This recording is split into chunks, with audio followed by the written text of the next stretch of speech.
Vous écoutez le podcast du marketing, épisode 232.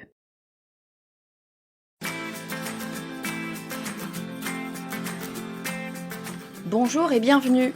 Je suis Estelle Ballot et je suis ravie de vous recevoir sur le podcast du marketing. À chaque épisode, je vous propose d'analyser les techniques marketing qui marchent, pas à pas et très concrètement, pour développer votre activité. Avoir son propre média, c'est un game changer. Quand je parle de médias, je parle de création de contenu. Et de contenu dont on est propriétaire, vous me voyez venir, je ne parle pas de ce que vous postez sur les réseaux sociaux, non. Je parle d'un blog, d'un podcast ou de vidéos. En fait, je parle de contenu long qui vous permet d'aller vraiment en profondeur sur un sujet et de partager des connaissances. C'est un game changer parce que ça vous fait exister sur votre marché. Je fais du marketing depuis 20 ans. J'ai travaillé chez l'annonceur, en agence de pub, dans des startups et à mon compte, mais personne ne me connaissait. Et à part mes clients ou mes collègues, personne ne pouvait dire si j'étais oui ou non compétente dans mon domaine. Ça a changé quand j'ai lancé ce podcast.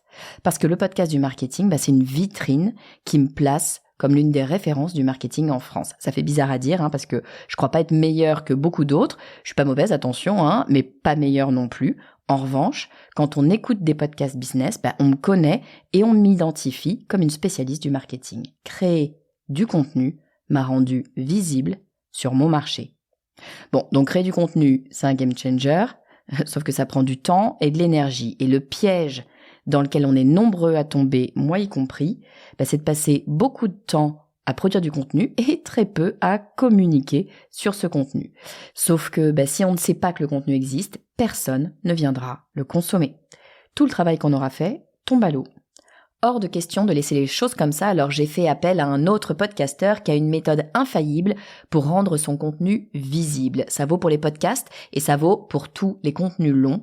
Et attention, ça va faire décoller votre visibilité. Je vous propose d'accueillir tout de suite Axel Kaletka. Bonjour Axel, bienvenue sur le podcast du marketing. Merci, bonjour Estelle.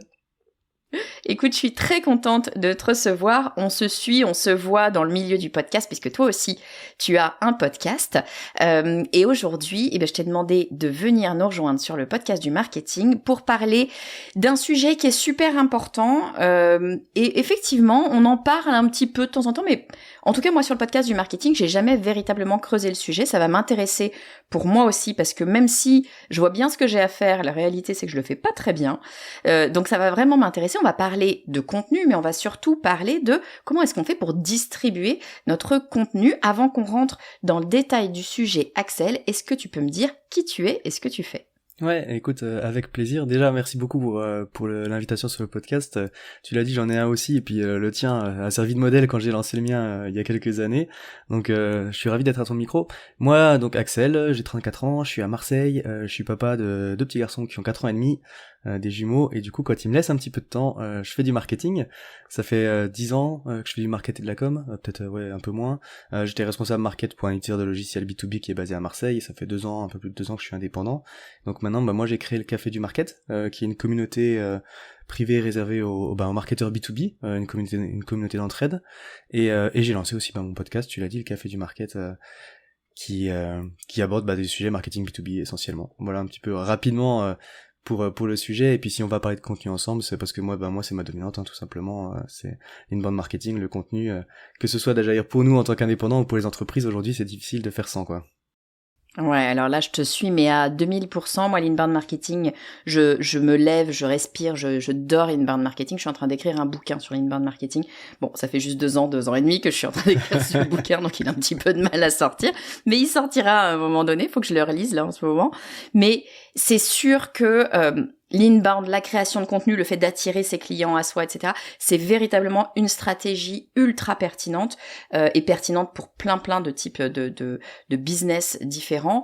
La difficulté, ou l'une des grosses difficultés, effectivement, quand tu parles de création de contenu, même au sens très large du terme, c'est de faire en sorte que ce contenu, il soit de qualité, bien sûr, qu'il soit pertinent, qu'il soit régulier, tout ça, on le sait, mais de faire en sorte surtout qu'il soit vu, qu'il soit lu, qu'il soit entendu. C'est un peu ça le sujet d'aujourd'hui quand on parle de distribution, c'est de se dire comment est-ce qu'on fait pour qu'il y ait un maximum de gens qui en profitent, c'est ça? Ouais, c'est ça, parce qu'effectivement, si on fait du contenu, c'est pas pour qu'il dorme dans un coin et puis qu'il soit jamais vu. Là, c'est une stat qui était sortie dans un des rapports HubSpot sur les tendances du marketing, c'était en 2022, je crois, début 2022, sur les stats de 2021, où il disait que c'était 45% des contenus qui étaient jamais vus. Des contenus créés qui sont jamais vus, et c'est hallucinant quand on sait l'investissement que ça peut demander en termes de temps ou financier si on l'externalise. C'est assez dingue le fait qu'effectivement il y ait tout ce contenu là qui dorme, et puis en même temps quand on regarde aussi un petit peu l'attitude des uns et des autres par rapport au contenu, c'est pas non plus si surprenant que ça quand on voit la façon dont c'est créé et dont c'est distribué justement, et on rentrera peut-être un peu plus en détail si tu veux sur ces conditions là. Mais carrément. Mais c'est vrai que ça brise un peu le cœur quand tu te dis l'énergie. Encore une fois, dès lors qu'on veut faire de la qualité, on bosse dessus. C'est vraiment du travail long. Quand on parle de contenu, là ici, qu'on soit bien d'accord, Axel. Moi, ce que j'entends derrière contenu, là, on parle de contenu long. On parle pas d'un tweet ou d'un post comme ça. On parle vraiment de choses qui sont un peu conséquentes, d'un épisode de podcast, d'un article de blog, par exemple, d'une vidéo longue, par exemple sur YouTube ou autre. C'est ce genre de contenu-là dont on parle. Ouais, on va parler de tout contenu un petit peu confondu, mais effectivement, je pense que, tu vois, ce qui fait du mal dans cette statistique, je pense que, alors, je le vois un petit peu par ce prisme-là, parce que c'est le premier truc quand on est une entreprise et puis qu'on veut faire du contenu, c'est le blog, tu vois, typiquement. Déjà, il y a plusieurs choses. Il y a tous les articles un petit peu basse qualité, on va dire, tu vois, qui ont été faits, pensés pour le SEO, où on va bourrer du mot-clé, c'est les techniques d'il y a 10 ans, tu sais, on va mettre le mot-clé partout, on fait des articles à rallonge, qui apportent rien, parce que c'est toute la définition pour jouer le jeu, on va dire, du SEO. Ça, tu vois, le lecteur, il est pas anodin, enfin, il est pas débile, quand il va voir un article, il va une fois, il voit qu'il s'est fait avoir, on sait tous, bon, ok, on a rien appris, du coup, les articles de cette boîte-là, j'irai plus. Donc derrière, tu sais que t'as détruit la qualité et la confiance qu'il y avait sur ton blog, donc les gens ne reviennent plus vers ton contenu. Et puis après, il y a ce que j'appelle moi la roue de la création, la spirale de la création dans laquelle on est prise aussi, où en fait, créer du contenu, ça a un côté sympa, et puis en même temps, on est souvent objectivé aussi sur les volumes, tu vois, on va en faire toujours plus, donc en fait, on va créer un contenu, on le publie sur son site, et puis on va créer le contenu d'après, puis on va le publier sur son site, puis on va créer le contenu d'après, puis on publie, et ainsi de suite. Et en fait, si tu réfléchis bien, il y a pas de raison que les gens viennent spontanément sur ton site voir si t'as sorti des nouveaux articles de blog. Tu vois, quand t'es une entreprise en indépendant, en fait, ça arrive jamais. Ça peut arriver quand t'es Le Monde. Tu vois, mais sinon, pour les boîtes, si tu fais juste ça, très rapidement, ton contenu, il prend la poussière sur ton blog, et il y a plus personne qui vient le voir. Et c'est pour ça que la distribution, en fait, c'est de faire en sorte que ce contenu-là, d'aller le mettre devant les yeux des gens, là où il traîne, là où ils passent leur temps, donc notamment sur les réseaux sociaux entre guillemets quoi. Et ça va devenir d'autant plus un enjeu qu'avec l'IA, c'est d'autant plus facile maintenant de produire du contenu et de produire du contenu rapidement. Donc on n'est plus sur un enjeu de quantité, mais de qualité et de distribution. Ah, c'est super intéressant ce que tu dis. Alors attends, je reviens juste 2 secondes en arrière parce que ça me parle complètement ce que tu dis. Et t'es peut-être dans le même cas d'ailleurs. Moi, avec le podcast du marketing, j'ai fait un deal avec moi-même quand j'ai lancé le podcast. J'ai dit, je vais sortir un épisode de podcast toutes les semaines. Je sortirai un épisode de podcast toutes les semaines, quoi qu'il arrive. Ce deal-là, je l'ai fait avec moi-même, parce que ça, c'est pas une règle absolue, c'est juste ma façon de fonctionner à moi, avec ma personnalité. Je sais que si une fois je me dis non, aujourd'hui je publie pas parce que tu vois j'ai un peu mal à la tête, je suis fatiguée, je suis malade, les enfants ont mal dormi, moi aussi, etc. Si je commence à me donner le droit de pas publier une fois, je sais que c'est fichu. Tu sais, c'est comme la salle de sport. Si tu commences à dire non, mais j'irai la semaine prochaine, bon, c'est mort, tu le fais plus. Donc, tu vois, moi, je me suis mis un truc un petit peu militaire en me disant, il faut que je publie toutes les semaines parce que j'ai besoin de cette régularité-là. Ça fait 5 ans que le podcast existe. En 5 ans, j'ai loupé une semaine. J'avais une pneumonie, là, ce jour-là, là, avec toute la bonne volonté du monde. C'était vraiment très, très compliqué d'aller sortir l'épisode. Mais de façon générale, en tout cas, j'ai réussi à garder ce truc-là. Ça me permet d'avoir cette régularité qui est fondamentale. On le sait pour les algorithmes, mais surtout pour les utilisateurs, c'est une espèce de rendez-vous que tu crées avec les gens. Mais là où je te rejoins, c'est que ça a un gros défaut, ce truc-là, c'est que ta priorité dans ta tête, c'est de sortir le prochain épisode. Et si on parle de podcast, mais c'est vrai sur un article de blog, c'est vrai sur tout type de contenu un petit peu creusé, c'est du travail, c'est beaucoup de boulot. Donc nécessairement, tu viens de finir ton épisode, t'es déjà sûr, il faut que je produise le prochain épisode et t'es déjà crevé.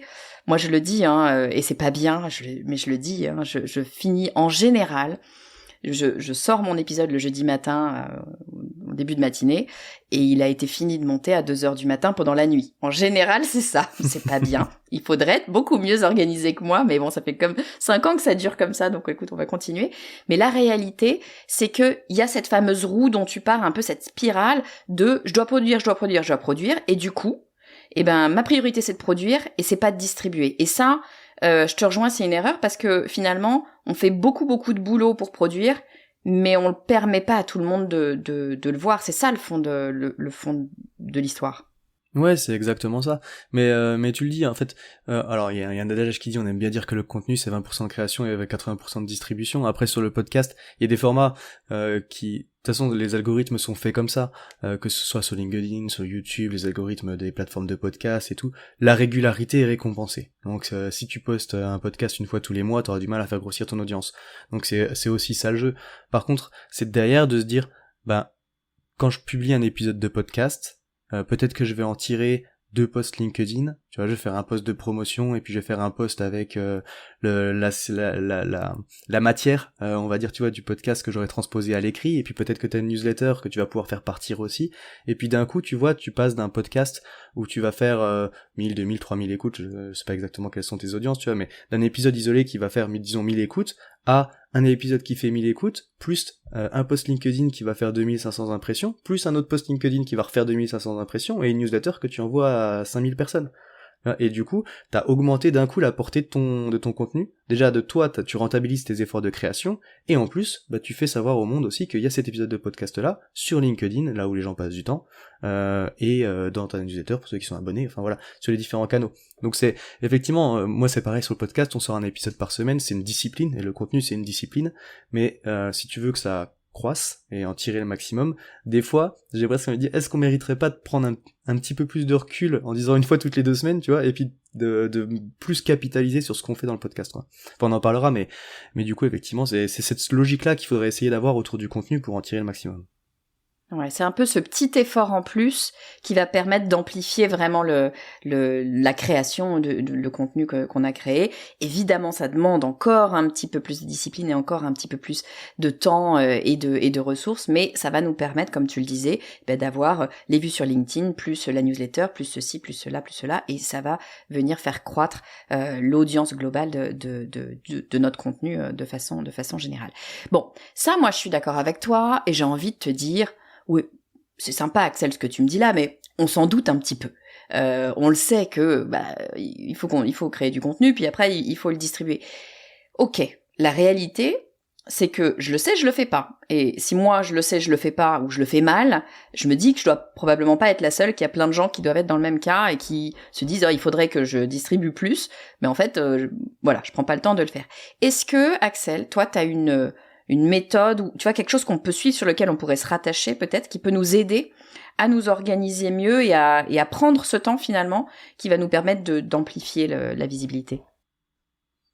Ouais, alors il y a un framework que j'aime bien, et puis on va t'en parler, c'est le framework des 3C. Ça a été explicité comme ça par un américain qui s'appelle Justin Simon, et en fait, donc je vais te l'expliquer juste après, mais ce qui est important en fait, c'est quand on parle de contenu déjà, c'est donc de savoir pourquoi on le fait, c'est quoi, comment ça sert ta stratégie, parce qu'on fait pas du contenu pour se faire plaisir, ou alors on fait du contenu pour se faire plaisir et c'est moins grave, mais si c'est un levier business et que c'est un levier d'acquisition, ça doit quand même être lié à ça, quoi. Et donc l'aspect stratégique, c'est à quel besoin ça répond, mon contenu. Et après, c'est de se dire, effectivement, si c'est un levier d'acquisition business, dans ce cas-là, il faut faire les efforts de distribution, parce que sinon t'auras pas de résultat par ton contenu. Et ça va être déceptif, tu vas pas driver le business, bref, t'atteindras jamais tes objectifs. Donc la stratégie de distribution, elle s'envisage dès le début. C'est presque aussi important que les sujets que tu vas traiter. Tu vois, elle a identifié les sujets qui intéressent ta cible et tout, bon, c'est pareil, c'est la base, c'est pas vraiment le sujet là. Mais c'est de se dire, effectivement, il y a les sujets, et puis après, il y a comment est-ce que tu fais en sorte que ton contenu y soit vu. Et donc en fait, ce framework des 3C, donc il y a 3 niveaux. Le premier C, c'est donc ça permet de voir en fait le contenu comme un écosystème. D'accord, on va travailler sous forme de campagne. C'est de se dire, mettons des campagnes trimestrielles, tu vas avoir un contenu majeur. C'est le premier C, c'est le cornerstone content. Donc tu vas en faire peut-être un par trimestre. D'accord, ça va être un gros e-book, ça peut être un live, bah toi tu t'écris un livre, ça, alors peut-être que ce sera pas sur un trimestre du coup, mais sur un semestre ou sur une année, mais tu vois, tu as un contenu majeur que tu vas diffuser ou pas, mais dans lequel tu vas mettre l'intégralité de ton savoir sur ce sujet-là. D'accord, donc ça peut être un gros e-book, mais ça peut être juste un rapport d'études que tu vas avoir en interne. Tu vois, on voit beaucoup de bots B2B qui font ça par exemple aussi. Les rapports d'études chaque année, tu sais que le premier trimestre, il y a les tendances 2024, 2025, machin, qui sortent, et derrière, donc t'as ton gros contenu. Ça c'est le cornerstone. Derrière, t'as les core content. Donc là, c'est des contenus longs, d'accord, qui sont quand même costauds. On va parler par exemple d'articles de blog, d'épisodes de podcast, de webinars, de newsletters, de choses comme ça. Tu vois que tu vas pouvoir sortir à un rythme régulier, plus important que le contenu majeur, qui vont être peut-être une fois par semaine, ou une fois toutes les 2 semaines, ou une fois par mois, dans lesquels il va quand même y avoir encore un effort assez conséquent, parce que c'est des contenus longs, mais qui sont déjà d'une façon de recycler le premier contenu. C'est-à-dire que tu as pris par exemple un e-book, et en fait cet e-book tu vas le découper en 10 chapitres, et que tu vas faire sous forme d'articles de blog. Et sur ton trimestre, tu vas en publier 2 ou 3 par mois, tu vois, en réutilisant des portions de ton gros contenu. Et comme ça, déjà, t'es efficace, tu recycles. Et puis en fait, si t'as fait un article de blog, potentiellement, tu peux le pousser dans une newsletter qui va être mensuelle, en le mettant à l'intérieur, et puis tu peux le faire en version enregistrée audio, et ça va te faire un podcast. Tu vois. Et puis comme ça, t'as ce premier niveau qui est le cornerstone content, qui est ton contenu majeur, où tu mets ton gros effort de création. Derrière, t'as des efforts de recyclage sur des contenus longs, qui vont te permettre d'aller toucher ta cible, potentiellement sur Google, pour ceux qui cherchent en termes de SEO, on va parler, à ta base de newsletter, les algorithmes de podcast, tu vois, ou alors, voilà, bon bref, tu fais un webinar. Et puis après, donc là, le but de ces contenus-là, c'est de montrer ton expertise, et t'es déjà sur un contenu long qui va créer de la confiance, et qui va permettre de montrer à ton audience que tu sais des choses. Et puis après, t'as le niveau du dessous, c'est le 3e C, c'est le cut content. Là, le cut content, c'est des petits bouts de contenu qui ont un objectif de visibilité, de découvrabilité. Et donc là, c'est ce que tu vas aller faire, c'est des petits contenus que tu vas peut-être aller faire une fois par jour, ou plusieurs fois par semaine en tout cas, sur des canaux qui ont un fort potentiel de viralité, de découvrabilité. Donc notamment, on parle des réseaux sociaux, souvent. Tu vois, et donc là, c'est de te dire, j'ai sorti mon article de blog de la semaine, et donc en fait, je vais en faire, dans un article de blog, t'as peut-être 4 ou 5 chapitres, de nouveaux paragraphes, et en fait, tu peux développer une idée clé, tu vois, chaque paragraphe a une idée clé, tu vas aller la développer dans un post LinkedIn. Ou alors tu fais une petite vidéo facecam, tu vois, où t'expliques juste l'idée de ce chapitre-là, en 1 minute. Et cette vidéo-là, tu vas la poster sur LinkedIn, sur Insta, sur Twitter, sur TikTok. C'est le même format, vertical, short, short, tu vois, et puis tu peux la mettre sur plusieurs canaux. Parce que là, le format, il se duplique bien. Mais du coup, voilà, et en fait, t'as fait ton article de blog, et t'en as fait derrière 3 contenus presque. T'es pas obligé de tous les publier la même semaine, tu vois, parce que c'est pour pas parler tout le temps du même sujet toute la semaine, on va dire. Mais l'idée, c'est d'avoir tu vois, cette espèce de pyramide, en fait, où au premier étage, t'as ton gros contenu majeur. À l'étage du dessous, t'as des contenus un petit peu plus longs, d'expertise, que tu peux sortir à un rythme plus important. Et à chaque fois que tu sors ces contenus-là, t'as ce découpage derrière, sur le cut content, qui vont permettre du coup d'avoir de la visibilité. Parce que bon, en plus, tu le vois bien, nous, sur le podcast, c'est pas forcément par les plateformes d'écoute de podcast, Apple ou Spotify, que tu vas avoir le plus de visibilité, que ça va te ramener de l'audience. Tu vois, je dis, c'est vraiment un jeu, en plus le podcast, tu vois, où c'est pas YouTube, quoi. En termes de volume, les plateformes d'écoute, elles sont un peu radines. Donc c'est important en plus de passer sur les réseaux sociaux, parce que c'est là que tu vas avoir le plus de visibilité. Et ça, c'est le rôle du cut content, en fait, que tu vas pouvoir sortir plus régulièrement. Donc voilà, l'idée c'est de se dire, c'est quoi le rythme de publication que je suis capable de tenir, c'est quoi mon gros contenu majeur, et derrière, comment est-ce que je le découpe, peut-être blog newsletter, tu vois, et puis après, c'est derrière la découvrabilité, c'est LinkedIn et Insta, je sais pas, mais c'est, tu vois, c'est de se dire, c'est quoi, qu'est-ce que je suis capable de tenir, et qu'est-ce que je peux faire au minimum à chaque fois, et donc comme ça, tu choisis un petit peu tes formats de contenu, pour pouvoir arroser, comme ça, en termes de régularité, quoi. Ce que je trouve vachement intéressant, il y a vraiment 2 éléments pour moi dans ce que tu dis, que je trouve vraiment intéressant, c'est que t'as ce sentiment que t'as un vrai travail de contenu à créer au départ, mais qu'après tu vas vraiment capitaliser sur ce contenu, c'est-à-dire que bien sûr qu'il y a du travail parce que il va falloir réadapter, réorganiser, refaire, etc. Mais en tout cas la réflexion, la matière grise, tu vois, la vraie réflexion de base, elle est déjà là. Tu réinventes pas la roue, tu pars de ce que t'as et tu le présentes d'une façon plus découpée, plus courte et à chaque fois un petit peu plus courte pour l'avoir. Et le deuxième élément que je trouve intéressant, c'est ce que tu tu disais, c'est que c'est pas parce que t'as sorti un article de blog sur un sujet cette semaine que tous les jours sur LinkedIn ou sur je sais pas où, t'es obligé de parler de ce sujet-là. Là, l'idée, c'est de te faire en fait une bibliothèque de contenu snacking ou pas snacking d'ailleurs, mais de contenu que tu vas pouvoir réutiliser à différents moments et venir comme ça semer tes graines un petit peu tout au long de l'année, du semestre, enfin peu importe le timing que tu prends. C'est ça l'idée, c'est vraiment de se construire une base de données finalement. Ouais, c'est ça, mais en fait, tu peux le prendre dans les deux sens, même si tu veux, parce que là, je te l'ai découpé à partir du contenu majeur. Mais mettons que tu veuilles écrire un livre. D'accord? Tu pourrais très bien te dire que, effectivement, en fait, tu vas fonctionner dans l'autre sens. Moi, je vais pas prendre l'exemple du livre parce que je vais pas t'expliquer comment on fait, j'ai aucune idée de comment on fait. Mais moi, je l'ai fait, tu vois, à mon échelle sur un autre sujet où je postais sur LinkedIn des sujets sur, tu vois, comment est-ce qu'on fait. Enfin, c'est des templates de sites web. Tu vois, des templates de pages web B2B où tu vas avoir landing page, home page, page tarif. Ben, en fait, j'aurais pu créer toute cette bibliothèque de templates dès le début, et puis la découper après et la poster. Sauf que ça aurait pris du temps sur le premier contenu majeur. Bah du coup, et puis potentiellement c'était un investissement en temps, ça se trouve ça allait pas intéresser ma cible. Bah tu vois, j'avais fait donner un cours en école de marketing, et j'avais fait un template de landing page pour ça. Bah ce template j'ai posté sur LinkedIn avec le texte explicatif sur comment est-ce qu'on fait, tu vois, que c'est les différents blocs de l'image. Ça a bien marché. Donc je me suis dit, c'est mon meilleur post. Donc je me suis dit, là il y a un sujet, tu vois. Et donc en fait quelques semaines après, j'ai fait le template de homepage, avec le texte qui allait avec. Et puis quelques semaines après, dans ma newsletter, j'ai fait le template de page tarif, avec le texte qui allait avec. Et puis en fait, j'ai rajouté le template de page de blog, et puis j'ai rajouté le template de page comparatif, tu vois. Et puis du coup, toutes ces pages-là, après, tu vois, je les ai rassemblées dans un seul gros lead magnet, que j'ai mis du coup derrière en téléchargement et que j'ai poussé sur les réseaux sociaux. Et ça a vachement bien marché. Et donc en fait, tu peux le prendre comme ça dans l'autre sens, en publiant petit à petit des petits blocs, en ayant en tête, tu vois, que tu prépares en fait ton gros contenu, parce que t'as ton idée de chapitrage, c'est juste que c'est la création de contenu qui prend du temps, et bah du coup tu vas découper comme ça tes petits efforts de création dans le temps, tu fais d'abord tes snacks, comme ça te permet de faire ton blog post, et puis comme ça va te permettre de préécrire ton bouquin. Tu vois, tu peux apprendre la mécanique dans les deux sens.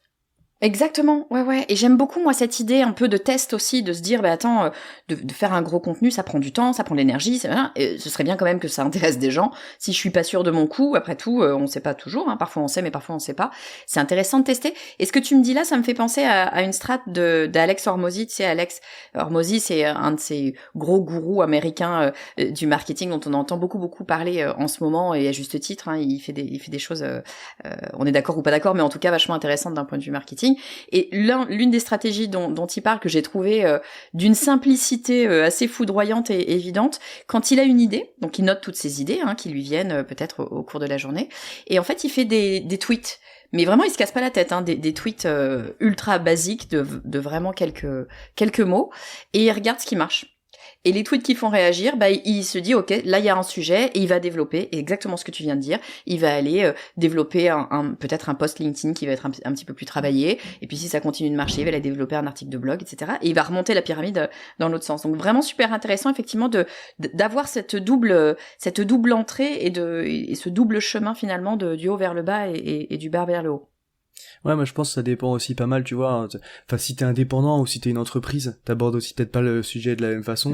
Enfin, tu vois, l'effort pour un indépendant d'aller créer un e-book ou un rapport d'études, il est beaucoup plus important. D'autant qu'on n'a pas forcément, dans un premier temps, tu vois, la base de données, voilà. Alors que quand t'es une entreprise, bah, tu vas faire un partenariat avec YouGov, tu vois, ou Opinionway, parce que tu sais que tu vas sortir ton baromètre annuel, et puis, ben, du coup, voilà, tu vas payer l'étude, tu vas la faire. Et puis là, du coup, tu vas pouvoir partir dans l'autre sens, on va dire, entre guillemets. Mais bon, bref, voilà, c'est à voir comment tu préfères mettre tes efforts de création. Effectivement, cette possibilité-là, les réseaux sociaux, c'est une formidable caisse de résonance pour tester tes idées et identifier les sujets qui marchent, quoi, ça c'est sûr. Et alors, c'est vrai qu'on pense souvent aux réseaux sociaux. En général, d'ailleurs, quand on parle digital, les gens me disent « Ah bah oui, le digital, c'est les réseaux sociaux ». Moi, je me bats en me disant « Non, ça n'est pas que les réseaux sociaux ». Mais évidemment, ils sont là et c'est très très bien. Ils nous donnent une vraie opportunité, les réseaux sociaux. Est-ce que, une fois que je me suis dit « Bon bah ok, je t'ai écouté Axel, je me suis organisée, j'ai créé mes contenus et notamment mes contenus de bas de pyramide, snacking pour les réseaux ou le réseau qu'on a choisi, peu importe. Est-ce que tu as d'autres endroits ou d'autres choses endroit où je pourrais poster ces éléments-là, autre que le post LinkedIn, moi je suis sur LinkedIn, ou le post, je sais pas, Facebook ou Instagram. Est-ce qu'il y a d'autres clés d'entrée auxquelles tu peux nous faire penser peut-être? Ouais, ben en fait déjà, tu vois, du coup, c'est cette pyramide, ce framework-là, c'est de se dire c'est quoi mes contenus de base, tu vois, et puis effectivement de dérouler par rapport à ça, dans la création et de ce que tu vas faire, à ce que tu vas publier. Après, il y a des trucs un petit peu evergreen, on va dire, que tu peux faire, tu vois, qui vont sortir un petit peu de ça, qui sont pas de la création, qui sont presque, on va parler de promotion, tu vois, de contenu, bah c'est la distribution aussi, mais c'est bête, mais sur ton site internet, déjà, quand tu crées du contenu, t'as un onglet ressources, et quand tu déroules cet onglet ressources, tu as tes cas clients, tes livres blancs, tes e-books, ton blog, tes templates, tes checklists, voilà, et t'as les webinars, et tout ça c'est bien sorti et c'est bien identifiable. Comme ça permet déjà aux gens de savoir. Tu as effectivement des bannières dans d'autres contenus. Dans un article de blog, tu vas mettre une bannière vers le livre blanc qui permet de creuser le sujet. Ou vers le replay du webinar qui permet de creuser le sujet, parce que sinon quand on arrive sur un article de blog, on lit, on a trouvé notre réponse et on se barre. Donc tu vois, c'est de proposer la lecture d'après, et c'est pareil, tu vas avoir soit en barre latérale, soit en pied d'article, et peut-être les deux, des autres à découvrir sur le blog, avec les meilleurs articles ou les derniers articles. Voilà, donc c'est déjà, tu vois, des petits trucs comme ça que tu peux faire sur ton site, mettre une pop-up. C'est bête, mais c'est pareil, c'est un moyen de dire aux gens qui passent sur ton site qu'il y a un contenu à un endroit. Soit la pop-up bien intrusive, comme on aime bien, qui te prend le milieu de l'écran, mais t'as aussi le petit bandeau, tu sais, qui est en haut, là, ce qu'on appelle une smart bar, qui va permettre de mettre en avant un e-book, un webinar, enfin bref, un truc comme ça, et qui permet à tous les navigateurs de ton site de savoir qu'il y a ce truc-là qui est sorti. Donc voilà, et déjà, le mettre bien en évidence sur le site, par les différents endroits où c'est optimisé pour le SEO, si c'est sur ton site, évidemment, parce que le SEO, c'est un canal de découvrabilité, et c'est pas une stratégie marketing, c'est un canal de découvrabilité, c'est un moyen pour les gens de trouver ton contenu. C'est les gens qui cherchent sur Google, voilà, permettre aux gens qui cherchent sur Google, et donc ce n'est pas juste une stratégie de contenu, le SEO non plus. Derrière, c'est valoriser en interne, quand t'es en entreprise, valoriser en interne ce qui est créé. Tes sales, ils doivent avoir un endroit où ils peuvent accéder à tous les contenus. Quand il y a un nouveau truc qui sort, ils doivent le savoir. L'équipe CSM, tu vois, ou Customer Care, l'équipe client, du coup, doit le savoir aussi. Parce qu'il y a peut-être des choses qui peuvent intéresser tes clients ou aider effectivement cette équipe-là. Et puis après, tu vas avoir des endroits un petit peu stratégiques, on va dire des carrefours d'audience, où tu peux le faire savoir.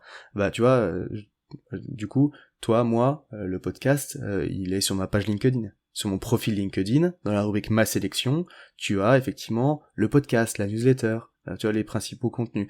Dans ta bannière sur LinkedIn, derrière ta photo, quand les gens y passent sur ton profil, moi c'est écrit dans ma bannière, tu vois. En gros, tu peux le mettre. À cet endroit-là, tu sors un e-book particulier, mets-le dans ta bannière. Tu vois, change la photo, mais l'image. Et tu vois, donc ça c'est tous les gens qui passent sur ton profil, comme ça ils peuvent savoir que tu as ce contenu-là. Le mettre en signature d'email pour toute l'entreprise. Si t'es dans le cadre d'une entreprise. Moi c'est pareil, en signature d'email, en dessous, il y a découvre le podcast et la newsletter. Tu vois, et c'est comme ça, tous les gens à qui t'envoient un email, déjà, potentiellement, ils peuvent le savoir. Et puis, tu as le message d'absence des emails. C'est, je suis parti en congé pendant 2 semaines, mais si je te manque, tu peux écouter mon podcast. Tu entendras ma douce voix. C'est une bonne idée, ça. Mais ouais, mais ça, c'est dédicace à Cédric Costa qui me l'avait soufflé. Mais c'est vrai que, tu vois, c'est un truc. Effectivement, les messages d'absence, plutôt que dire simplement je suis pas là et puis je traiterai ton mail quand je reviens, pousse une ressource, en fait. Pousse un contenu additionnel, un e-book, n'importe quoi, en fait. Voilà, et puis après t'as effectivement capitalisé sur des bassins d'audience existants, on n'y pense pas forcément beaucoup, mais t'as des groupes LinkedIn, il y a des Slack, il y a des WhatsApp, on est tous dans des groupes à droite à gauche, potentiellement tes clients aussi, et donc ça c'est important, tu vois, je faisais un webinar par exemple on a organisé un webinar avec une cliente il y a quelques mois, et puis on avait du mal à toucher sa cible, elle avait une grosse base mail, qui était assez peu qualifiée, mais du coup, grosse base mail, et puis en fait on avait du mal à générer beaucoup d'audience, même sur LinkedIn en postant, et puis en fait on a creusé un petit peu, et elle a poussé son podcast dans un groupe LinkedIn, qui était de ses prospects, tu vois, et puis d'un coup, boum, elle a eu 100 inscrits qui sont super pertinents, parce que c'était le groupe thématique de ce groupe-là, donc c'est trouver aussi, en fait, aller mettre ton contenu aux endroits où les gens y traînent. Tu vois, tu vas pas forcément réussir à les drainer vers toi pour qu'ils viennent te voir régulièrement, c'est à toi de faire l'effort d'aller leur pousser ton contenu. Et puis après, c'est le dernier truc, j'allais dire, qu'il faut aussi rentrer dans les habitudes, c'est en parler dès qu'on en a l'occasion. C'est bête, tu vois, mais là, ne serait-ce que dans les 5 dernières minutes de l'épisode, j'ai dû dire 4 fois que j'avais un podcast et que j'avais une newsletter. Tu vois, non mais c'est un peu bête, mais tu vas sur un salon, t'en parles en fait, tu discutes avec des gens, t'en parles, et à chaque fois que tu as l'occasion, c'est en parler. Voilà. Donc tu vois, ça fait Mathieu partie du petit truc Stéphanie un peu de Ah ouais, mais je suis totalement d'accord. En anglais ils disent être scrappy quoi. C'est aller chercher les gens. C'est vraiment mettre les mains dans le cambouis. Mathieu Stéphanie, tu connais peut-être qui a un gros podcast qui s'appelle Génération Do It Yourself. Il le dit depuis le début. Il le dit en fait, aller faire grossir un podcast. Mais c'est vrai pour tout. Hein. Là on parle du podcast, mais c'est vrai pour un blog, c'est vrai pour absolument tout type de contenu. Il dit ce qu'il faut faire, c'est aller chercher les gens. Lui, il disait au début, il prenait les téléphones de ses copains et il les forçait. En fait, il les inscrivait sur son podcast, il les inscrivait à sa newsletter pour dire t'as pas le choix, maintenant tu vas la voir, et il allait chercher les gens. Et c'est vraiment comme ça effectivement qu'il faut faire, c'est d'être dans l'état d'esprit de se dire je vais aller proposer à tous les endroits possibles et je vais aller chercher les gens. Et j'aime beaucoup ce que tu dis de se dire, c'est pas juste dire je suis là, c'est aller le dire là où les gens sont, là où les gens traînent. Donc ça veut dire quoi? Pardon, je parle encore de mon persona, ma marotte à moi, mais ça veut dire que tu sais qui t'écoute, en l'occurrence sur un podcast, mais qui te lit, qui est ton futur client, et tu sais où ils sont, tu sais où ils se baladent, tu sais ce qu'ils écoutent, tu sais en qui ils ont confiance, et il faut aller là, il faut faire en sorte que à cet endroit-là, ils puissent te trouver. J'aime beaucoup aussi ce que tu dis, ça paraît évident une fois que tu le dis, mais on est combien à oublier de faire ça sur notre site internet, c'est-à-dire notre vitrine, notre chez nous, faire en sorte de faire notre auto-promo et faire en sorte que si, tu le dis, si on a un chouette article de blog par exemple, c'est super, les gens ils sont venus sur l'article de blog parce qu'ils nous ont trouvé sur Google, etc. Puis ils ont lu, ils ont eu leur info et ils s'en vont, aucun intérêt. L'article de blog n'a d'intérêt que si il t'amène vers autre chose et si il t'amène à une suite avec toi et à créer une relation. Ça c'est, je pense, l'une des erreurs premières qu'on retrouve dans le digital, c'est que les gens s'arrêtent à c'est chouette, j'ai du trafic, les gens sont venus me voir, mais ils créent pas la relation. Si t'as pas de relation, t'as pas de business en fait, t'as rien du tout, t'as un one shot et t'as rarement une vente en plus sur le one shot, donc ultra important.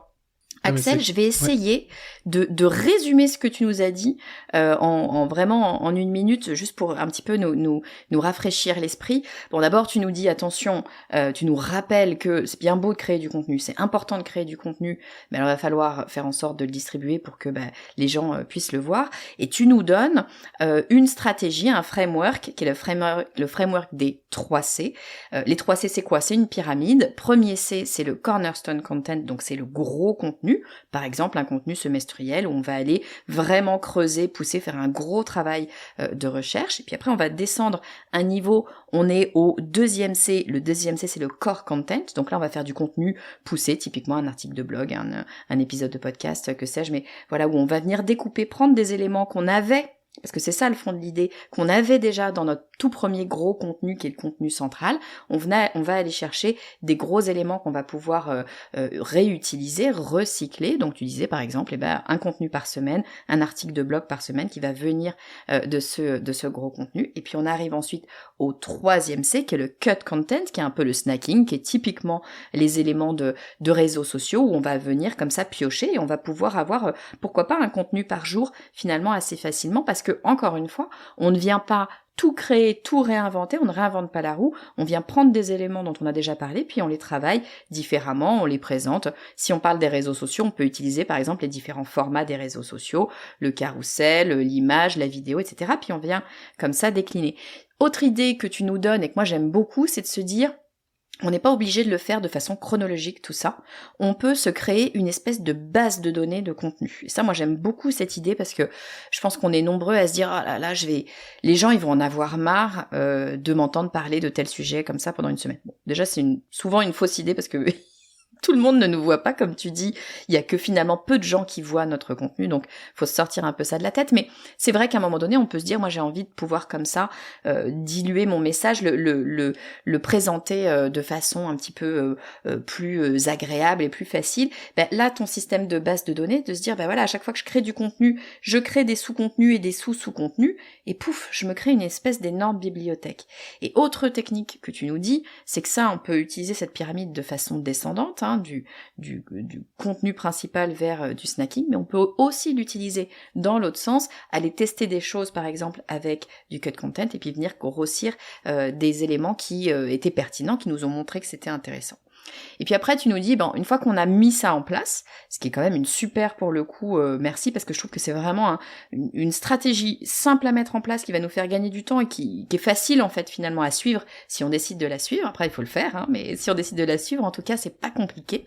Puis ce que tu nous dis, c'est que il faut pas oublier qu'il y a plein d'endroits différents. Il y a les réseaux sociaux, bien sûr, où on peut communiquer. Faut pas s'en priver. Mais il n'y a pas que les réseaux sociaux, il y a plein d'endroits différents. Tu nous dis, on va commencer déjà par regarder ce qu'on a sur notre site, parce que c'est notre chez nous, c'est notre vitrine, si on a un site en tout cas. Donc là, faire attention sur notre site, à être sûr de bien le mettre à plein d'endroits différents. Tu le disais, ça peut être un pop-up, ça peut être une smart bar, ça peut être sur le côté, ça peut être plein de choses. Mais faire en sorte de s'assurer qu'il y a un maillage comme ça un petit peu partout sur notre site.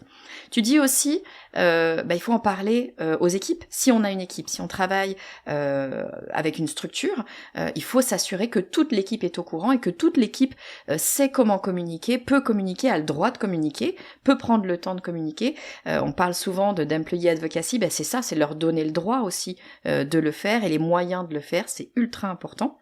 Tu disais, on peut le mettre dans notre signature de mail, je pense aux équipes, et j'aime beaucoup ton idée, on peut le mettre dans la signature automatique quand on est en vacances, je suis pas là, je peux pas répondre à ta question, mais tiens, regarde, tu peux lire mon article de blog, ça te donnera déjà des infos. Oui, en plus de ça, ça aide la personne qui nous écoute.